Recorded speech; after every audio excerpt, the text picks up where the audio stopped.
sou a professora Gabriela Persiliano e estamos aqui para estudar o 5º capítulo do nosso livro 1. Conto com vocês para o sucesso da nossa aula.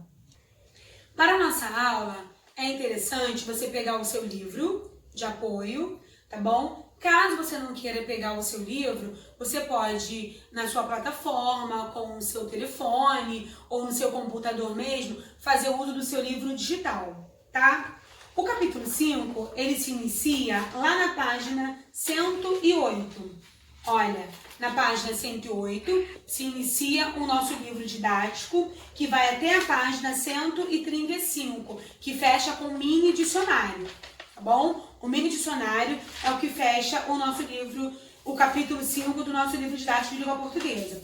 E o nosso livro, ele tem como título A Brincadeira Vai Começar. O capítulo 5, olha, ele tem como abertura, aqui, olha, A Brincadeira Vai Começar. Esse título tem muito a ver com o gênero textual, da qual nós iremos falar um pouquinho agora. Porque esse gênero textual, ele está inserido no capítulo 5. A brincadeira vai começar. Quando eu falo de brincadeira, o que tem que vir na minha mente? Regra. Toda brincadeira precisa de uma regra. O participante, se ele está brincando em grupo, em dupla, ele não pode fazer o que ele quer. Ele não pode jogar quantas vezes ele quiser. Ele não pode jogar a hora que ele quiser. Claro que não. E para essas regras, o que eu tenho que saber? Eu preciso conhecer o jogo para eu conhecer essas regras. Então, o gênero textual do capítulo 5, ele tem o gênero textual regra de jogo. O que seria esse gênero textual, professora? Esse gênero, ele tem por objetivo repassar instruções para um determinado jogo, para que as pessoas desejam jogá-lo e possam aprender suas regras e brincadeiras. Todo jogo, ele é acompanhado de regra, tá bom? E além disso, professor, o que eu consigo encontrar? Onde eu encontro esse gênero textual? Nas brincadeiras, nos jogos, no Uno, né? No jogo de Uno, na dama, no jogo de xadrez e por aí vai. Nesse gênero, você vai encontrar passo a passo, além das informações, como a classificação indicativa, ou seja, para que idade é o jogo, o tempo necessário e também a quantidade de jogadores existente na brincadeira, no jogo. Aí, falando desse jogo também, falando também desse gênero textual, a gente vai poder falar um pouco, né, dos verbos no modo imperativo. Nesse tipo de texto, a gente vai encontrar os verbos, na maioria das vezes, no modo imperativo. Então, a gente vai falar um pouquinho mais dos modos do verbo mais pra frente. Agora, a gente vai falar um pouquinho do verbo. Então, verbo é a palavra que expressa uma ação, um estado ou um fenômeno da natureza, né? E o verbo, gente, ele está presente nas frases que a gente lê no dia a dia, no tipo do texto que a gente falou anteriormente, do modo, a gente vai falar um pouquinho mais pra frente. Mas eu quero que você compreenda que esses verbos, eles podem estar em tempos diferentes, tá bom? Ele pode me indicar agora, o que está acontecendo agora. Ele pode me mostrar algo que já aconteceu, ou até mesmo algo que ainda vai acontecer. Vamos conhecer um pouquinho os tempos do verbo, tá? Os tempos dos verbos, ou os tempos do verbo, ele se divide em 3. Esse tempo se divide em 3. Pode ser presente, pode ser passado, ou ele pode ser futuro. Professora, eu já ouvi falar que eu posso falar pretérito. Pode no passado? Pode, tá bom? Desde que você compreenda que o verbo no presente está indicando a ação que está sendo realizada no exato momento.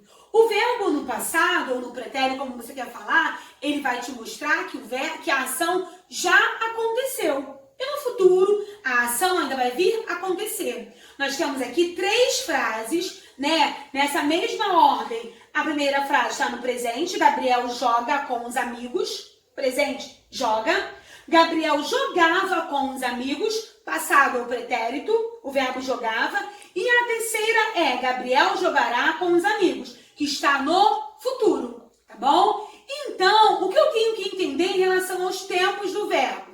Que o verbo, ele se divide no tempo passado, presente ou então futuro, tá?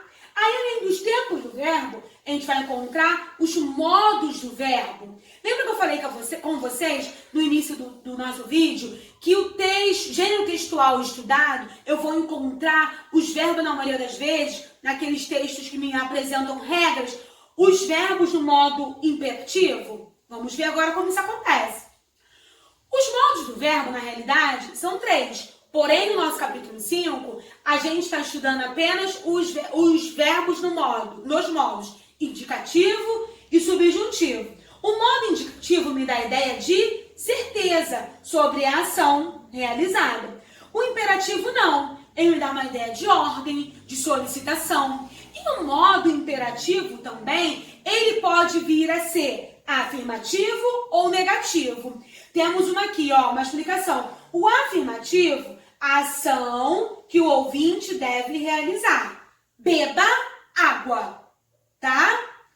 A negativa, ação que o ouvinte não deve realizar. Não beba água. Ele está o quê, gente? Negando, ó. O ouvinte não deve realizar. Então, os modos do verbo que tem no capítulo 5 são esses. O indicativo e o imperativo. Professora, acabamos por aí em relação aos nossos verbos? Não. Vamos para o nosso último conteúdo, nosso último assunto em relação ao verbo. A pessoa e o número. O verbo, ele apresenta variação das 3 pessoas. Ou seja, primeira, segunda e terceira. Tá? Tanto no singular quanto o plural. Vamos lá. Primeira pessoa é a pessoa que fala. Eu tenho que entender isso.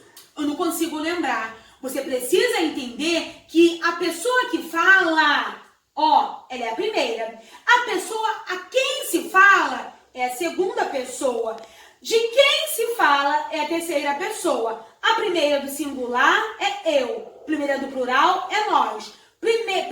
Segunda do singular, tu. Segunda do plural, vós. Terceira do singular, ele. Terceira do plural, eles, tá bom? Então, temos aqui uma frase, primeira pessoa do plural. Nós jogamos, ó, nós, primeira pessoa do plural. Vamos agora, professora, segunda pessoa do singular. Tu jogas, beleza? E a terceira pessoa do plural, como ficaria? Eles jogam, entenderam?